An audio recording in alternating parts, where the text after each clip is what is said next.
नमस्कार आणि आपण पाहत आहात लोकहित लाईव्ह न्यूज चॅनल, आवाज सर्वसामान्य जनतेचा। छत्रपती शिवाजी महाराज यांच्या जयंतीनिमित्त उमरखेड येथे भव्य रक्तदान शिबिर संपन्न। बुधवार दिनांक 18 फेब्रुवारी 2026 रोजी उमरखेड येथील श्री छत्रपती शिवाजी महाराज चौकामध्ये भव्य रक्तदान शिबिर संपन्न झाले।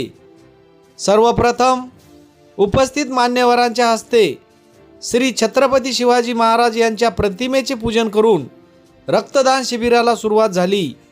यावेळी सर्वात प्रथम उमरखेडचे वाहतूक शाखा निरीक्षक अमोल गुंडे साहेब आणि छत्रपती शिवाजी महाराज जन्मोत्सव समितीचे अध्यक्ष गजानन देशमुख यांनी रक्तदान केले।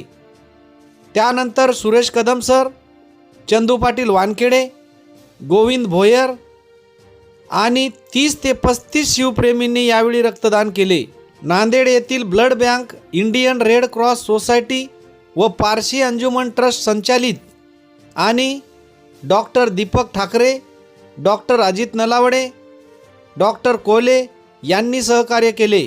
यावेळी शिव जन्मोत्सव समितीचे अध्यक्ष गजानन देशमुख, डॉक्टर संजय तेला, ॲडव्होकेट सतीश मुटकुळे, उपाध्यक्ष रमेश चव्हाण, कोषाध्यक्ष वसंतराव देशमुख, सहसचिव प्रमोद देशमुख, गोपाल झाडे, ॲडव्होकेट संतोष जैन, बाळासाहेब नाईक, जगताप पेंटर, प्रवीण गादेकर, भैया पवार व अनेक शिवभक्त उपस्थित होते।